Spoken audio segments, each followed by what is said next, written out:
my God. That was so good. All right, fellas. We can't wait on who is it? Is it Beyonce? Beyonce, yeah. We can't wait on Beyonce no longer. When she gets here, you know, she's gonna pop on in. We're gonna give her that nice introduction.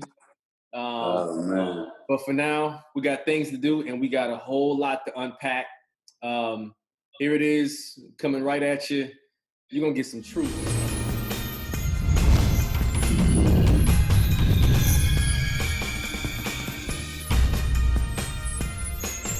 I don't think anybody in the world has a better understanding of what it is we're going through than this group right here.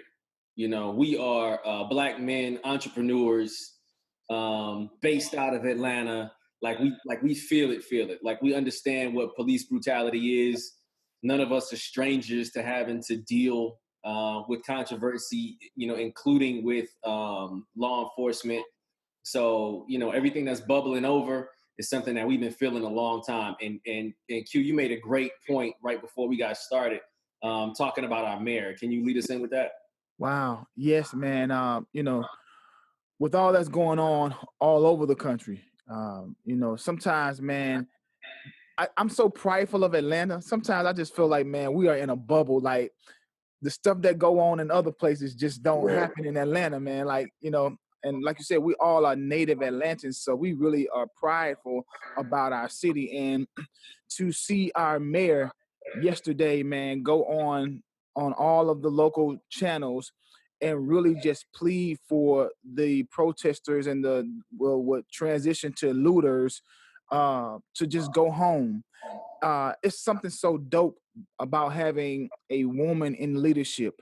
That no matter how political she has to be, how, you know, upright she has to be, the one thing you can't take away from a woman is the motherly qualities. And yesterday I heard her like be the mom for her child, Atlanta. You could hear it in her voice, man. You could see her posture just positioned like it was mama talking to all of her children. Like, go home. This is not what we do.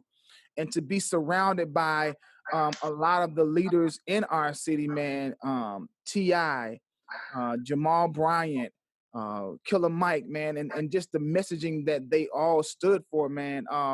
You know, I love the way that she just stood firm in just who she is, man. And I was really proud to see our mayor speak the way that she spoke, man, to her child, Atlanta. Yeah. It definitely becomes different when it comes from someone who you know is feeling your same struggle, you know, going through the same thing. She talked about her own kids, but like you said, you know, she's the mayor here. So the city of Atlanta is her own kid, so to speak. Yeah.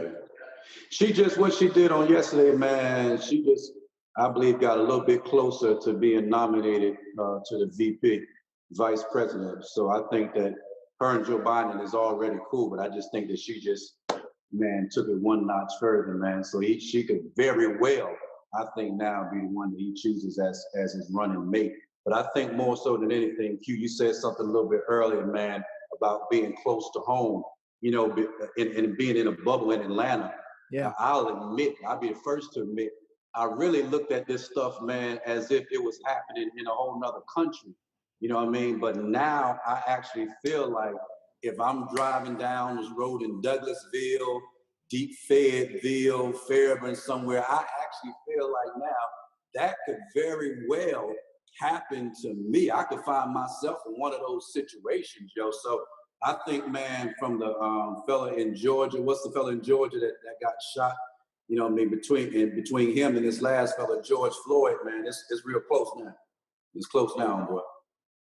You know, for me, I want to say that, you know, I'm very, very proud of the way that we came together as a community or culture and a world. Because when you're looking at people protest this time, it's a little different. Like the ethnicities that are a part of this struggle and a part of this message that we're bringing out to the entire world. It's Black, it's white, it's Spanish, it's everything, it's Mexicans, it's everybody finally saying one voice, one power. And I think that is so imperative and important to push to remember that one voice, one power echoes beyond the things that people want, as far as like racism and classism and schisms between pigmentation. When we come together and hold hands on the front line and we speak, I was just looking at something on Sean King's page, and everybody was laying flat on the ground and just saying, I can't breathe, I can't breathe, I can't breathe. And when we do that, you're a single cue. When we do that like a choir, when we do that like an orchestra, when we do that with amazing voices at the same time, we can break barriers to the deaf ears that want to fall deaf on racism and fall deaf on police brutality. There's no way. There is nothing they can do in jail, sitting down on their grave sites. They're going to still wake up the dead of the people that has been victimized when it comes to police brutality, and the actual police brutality that has happened through this country is now being echoed in their eardrums. And I'm so glad that everybody's doing their part, from social media, from everywhere, to come out and say, hey man, we done had enough. And I done had enough watching them have enough. You know how important that is, that a white person, that's one of my friends, called me and say, I done had enough for you. You know, that's strong, man. I love that. About, man. I love that. You know, part of the healing, right, is to hear others talk about what it is that we've been dealing with all of these years. And for me, like me personally, it really did something for me, man, to see white cops or to see white people talk about just how bad it has gotten. You know, because, you know, we've heard so many times, we've had these conversations with ourselves so often. And then there are times where other races, they just, you know, they're in the stands watching, silence, not saying anything. But I believe now, man, the world has just gotten tired of what is blatant now. And so it is really helping me do a lot of my healing process, man, to just see other people speak out. And I know that it's doing a lot for our people, man, for others to be able to identify these huge injustices. Yeah. Well, I'm gonna say this, man. Like, and I'm a little. Y'all know how I am. You know, straight off the bat, I'm more mad at this situation than anything. When I say the situation, I'm not even just talking about George Floyd. I mean the entirety of it, because I'm not one of those people that personally think that there's good cops and bad cops. I think there's people who are good people who happen to be cops. But my personal stance on it is, if you're a cop, I feel like you went down the wrong road, because I know what cops do as a whole, as a culture.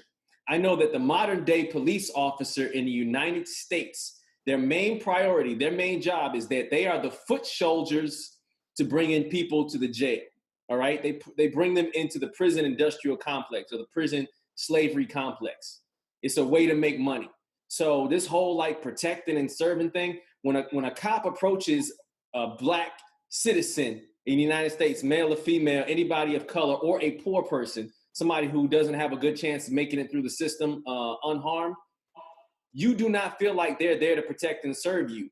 You feel like, okay, I'm in a situation right now and I got to figure out how to get out of it.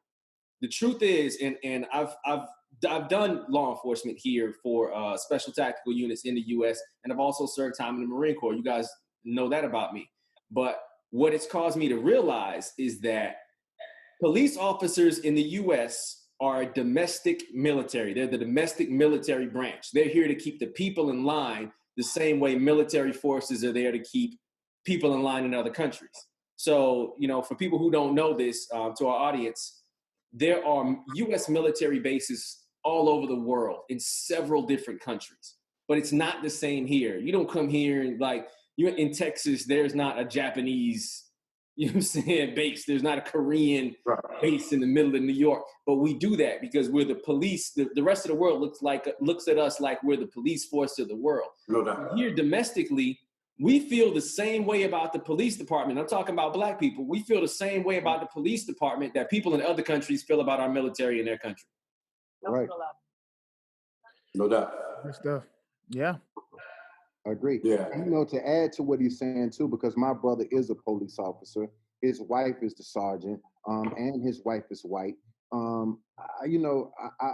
say there are good and bad people inside of everything in this world. It doesn't matter if you're a lawyer, it doesn't matter if you're a judge, a pastor, a singer, whatever the case may be. The integrity of who you are is what you are. Once you get your career or get the job that you're supposed to uphold, if your integrity ain't good as a person before the job, that doesn't mean that your integrity is going to change once you get that job. So whatever you are before you get that job, more than likely is going to glorify what you are at your base. Just like a person that gets a lot of money. If that person was a bad person or wasn't humbled or whatever they were, money only glorifies, and the success only glorifies what you are. You'd be like, oh, he changed. No, he didn't change. He exactly who he was. All he did was amplify who he is. Yep. So if you are racist or if you fear is a lot too. Let me explain something to you. A lot of times people think that people are all racist. White people are just racist. And sometimes black people are racist as well. But a lot of times it's learned behavior in fear too. It's what you're taught. Because when you look at these kids and look at the things like in my movie, Hate, I had kids talk and they didn't see color. They was only taught that, white people or black people is different. I put a depiction in the movie that says, a cheetah and the gazelle can lay together until the cheetah is taught that the gazelle is food.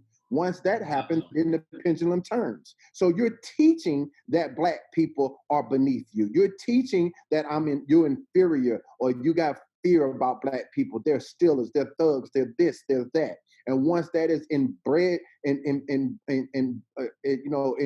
I want to say it. Embedded, bro. Not even embedded, because I don't want that word. Not even embedded. When it's not even just embedded, but tradition, like just over and over. Like, go give me something else beyond embedded. Like, I just can't. Engraved. Yeah, engraved. Thank you, Pastor. That's it. I wanted to go beyond embedded, engraved inside of the deepest pathos of your body, your mind. It's so hard for you to break it. It's just period. Embedded can be like a rule. It can be broken sometimes. But when it's engraved, it's hard. It's kind of like getting that tattoo on your arm and getting engraved as a Q dog. It's very hard. You can remove that tattoo. I don't know if you can move that engraving from being a Q dog. You know what I mean? So that broader is there forever, bro. There you go. That's what I mean. It's there forever, bro. So all they keep doing is being a festering sore that keeps coming back and being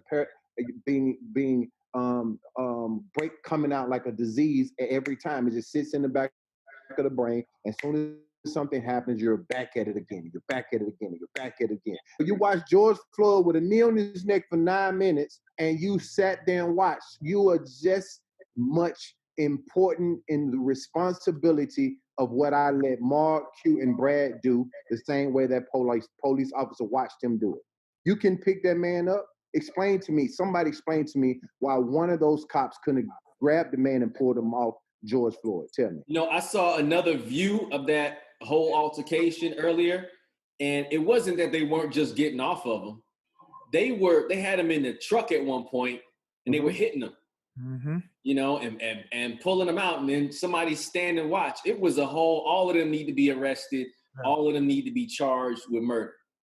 Facts. And not third degree, not oops, he died while we was kicking it. Like, for real, y'all killed him. It's murder. And yeah. For it to be described as anything less is not going to satisfy the crowd. Speaking of the crowds, what are we feeling right now about like the way the protests, AKA the looting and the riots and all that stuff is going? Man, I get it, man. I get it, man. What do you do when you've been screaming for years that I matter?